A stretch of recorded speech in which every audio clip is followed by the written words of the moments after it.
que sucede, que entre la fe y la felonía, la herencia y la herejía, la jaula y la jauría, entre morir o matar, prefiero amar, prefiero amar, prefiero amar, prefiero amar, prefiero amar, prefiero amar, prefiero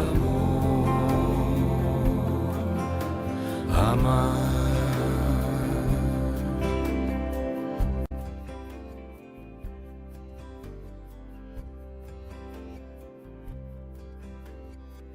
Hola, ¿qué tal amigos y amigas? ¿Cómo estáis? Antes de empezar me gustaría disculparme con Juan Carlos Moreno y con Fernando Bamondes porque me hicieron una pregunta sobre el simbolismo del sueño. Les dije que estaba preparando un vídeo sobre el tema y he tardado mucho en sacarlo adelante, pero por fin aquí está. Lamento el retraso.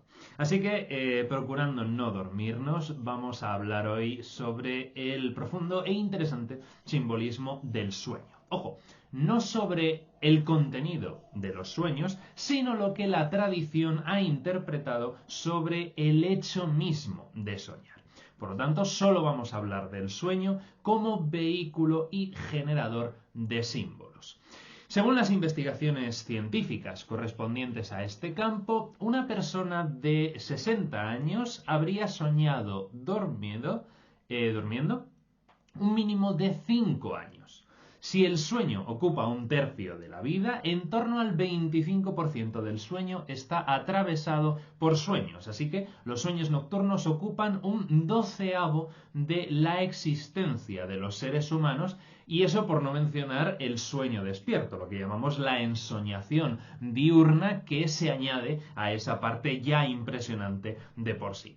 El periodista francés Frédéric Gossin se refería al sueño como el símbolo de la aventura individual, alojado tan profundamente en la intimidad de la conciencia que escapa a su propio creador. Esto es maravilloso.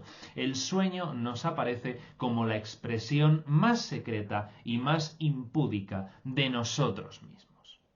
¿Qué palabras más acertadas? Para Freud, la interpretación de los sueños era la vía real para llegar al conocimiento del alma, ya que son la expresión e incluso el cumplimiento de un deseo rechazado a nivel consciente, mientras que para Jung el sueño es la autorrepresentación espontánea y simbólica de la situación actual del subconsciente.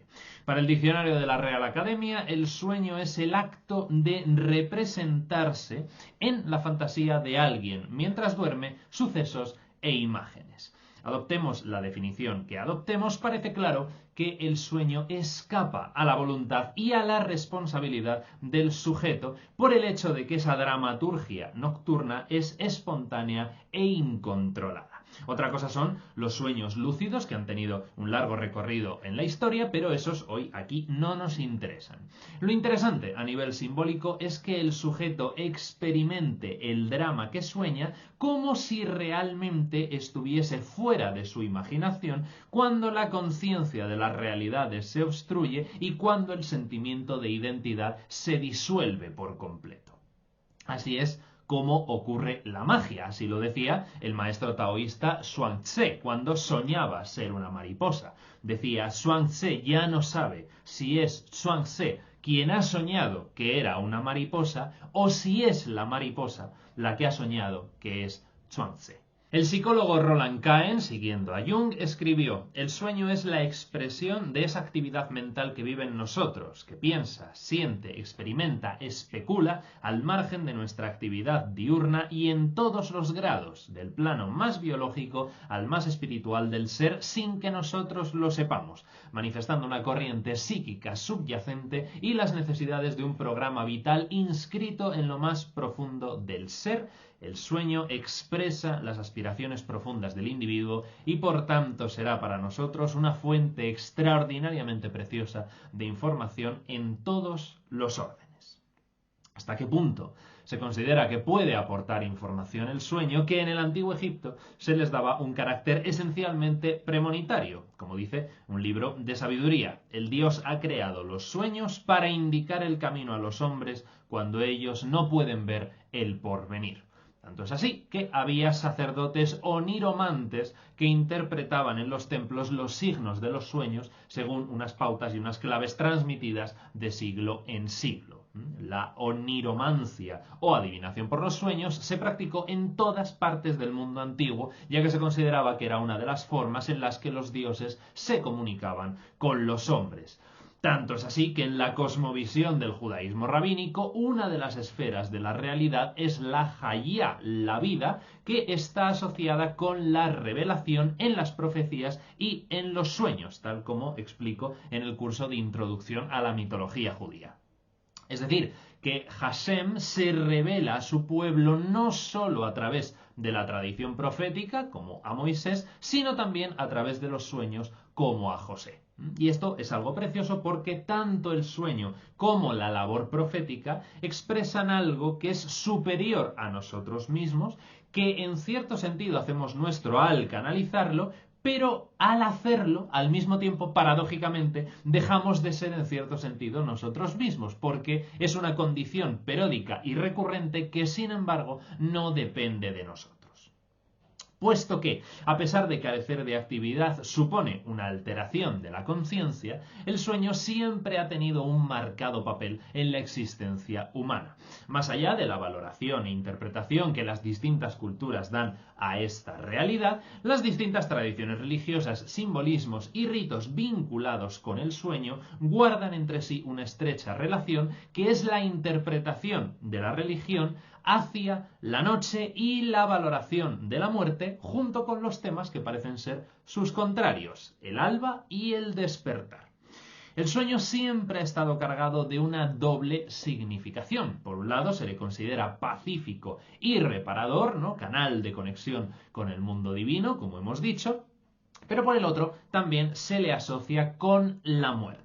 Por ejemplo, en la India, los devas Rudra y Shiva han recibido en un sentido positivo el apelativo de señores del sueño, y en el antiguo texto iranio del Vísperet se exhorta a rendir culto al sueño. Pero en esa misma tradición irania, que influiría en la India, también se considera el sueño una fuerza negativa controlada por el Daeva o demon Busyasta. En el mundo griego, el propio sueño está personificado en la figura arcaica de Hipnos, el Somnus romano, que junto con su hermano Tánatos, la muerte, aparecen como hijos de la diosa primigenia Nix, la noche. En la Ilíada, Homero considerará a Hipnos y a Tánatos hermanos gemelos. En una elaboración más compleja tenemos la noción de divinidades durmientes vinculadas con modelos cíclicos del universo que crean y disuelven de forma periódica el cosmos. En la India tenemos, por ejemplo, a Mahavishnu, que con su respiración crea y destruye los mundos dormidos sobre la serpiente cósmica Shesha. Los textos puránicos más tardíos presentarán a la diosa Nidra, la encarnación del sueño, penetrando en el cuerpo de Vishnu hasta el surgimiento del dios Brahma, que ordenará a Nidra que se marche de allí para que Vishnu pueda despertar y dar vida nueva al cosmos. La noción de una divinidad sujeta a períodos recurrentes del sueño aparece también, por ejemplo, en Siria, con el ritual del despertar de Merkald, del que da noticia Flavio Josefo, ¿no? El despertar de Melkart. Melkart sería el equivalente fenicio al Heracles griego, el Hércules romano. También aparece en Egipto, ¿no? Los rituales para despertar al sol que se estuvieron celebrando hasta época romana, contenidos en los textos de las pirámides. Sin embargo, la divinidad recibe culto, entre otras cosas, precisamente por estar privada de sueño y tener, por lo tanto, la capacidad de verlo todo. Así, Yahvé en el Salmo 121, los Aditya y Mitra en el Rig Veda o Ahura Mazda en el Videitat son alabados precisamente porque nunca duermen. También encontramos la iconografía de personajes divinos llenos de ojos. Por ejemplo, Argos en Grecia o Indra en la India, algunos de cuyos ojos permanecen abiertos mientras otros duermen, garantizando así su omnisciencia. El sueño lo encontramos también en el folclore como una suerte de suspensión de la vida, reflejando un periodo indeterminado de años que deben transcurrir, un periodo de tiempo que tiene que suceder hasta que ocurra lo que tiene que ocurrir, que supondrá una revelación que cambiará el orden de las cosas. Así, por ejemplo, el folclore alemán sobre Federico Barbarroja, sobre Carlomagno, sobre Sigurd o sobre Enrique I, cuyos seguidores esperan su despertar para que Alemania viva una nueva edad de oro. También tenemos los relatos piadosos de los 7 durmientes de Éfeso, por ejemplo, o las leyendas hebreas de Abimelech el etíope u Oni el hacedor de círculos, todos ellos relatos de esperanza en tiempos de tribulación. También encontramos especialmente el sueño mágico, que funciona como una prueba. El más conocido es el de Gilgamesh, que a pesar de sus esfuerzos cae dormido, demostrando de esta manera a Utnapishtim que el ser humano no está hecho para soportar la eternidad y fracasando por tanto en su empresa. Si queréis saber de qué empresa estoy hablando, podéis apuntaros al curso de Mitología Comparada de Occidente. Ahí os cuento toda la historia. Otro fracaso es el del dragón insomne, custodio del vellocino de oro, que se duerme gracias a la intervención de Medea y al himno mágico que invoca dedicado al sueño, el más supremo de los dioses, en palabras de Apolonio de Rodas. Hay muchas metáforas del sueño en el lenguaje religioso del mundo, como metáfora de la muerte en el mundo griego o entre los Selknam de la Tierra del Fuego, como metáfora de la ignorancia entre varios grupos gnósticos o como metáfora de la iluminación en la tradición mística castellana. Mientras que el budismo expresa la iluminación en términos de despertar, como por ejemplo en palabras como Bud, Buda, Bodhisattva, Bodhi, pues en cambio Santa Teresa recurría a términos como sueño, dormir, estar adormecido, reposo o languidecer para describir el éxtasis. En este sentido continúa la tradición agustiniana, quien mencionaba el éxtasis como un estadio intermedio entre el sueño y la muerte. Pero sin duda donde más se desarrolla este aspecto es en la literatura upanishádica de la India, concretamente en la breve Mandukya Upanishad, que presenta una estructura esquematizada en 4 puntos. La consciencia de la vigilia, es decir, el estar despierto de manera natural, normal. La consciencia del sueño, es decir, el sueño corriente, habitual. El sueño profundo como tercer estadio, que sería un sueño sin consciencia ni tampoco sueños. Y finalmente la meta última, que es la pura consciencia, aquella que otorga el verdadero conocimiento al unirse el que sueña con la consciencia hasta el punto de perderse en ella, lo que sería la faná islámica, un estado difícil de alcanzar y más difícil todavía de explicar. Y allí donde no llegan las palabras es mejor guardar silencio, que es imprescindible e indispensable para el sueño. Así que el programa de hoy termina aquí, conmigo callándome, así que muchas gracias por haberme acompañado una semana más. Confío en que os haya gustado el vídeo, que os haya resultado interesante. Si es así, por favor, dadme un like, que ayudáis mucho al canal. Suscribíos, que todas las semanas tenemos vídeos nuevos.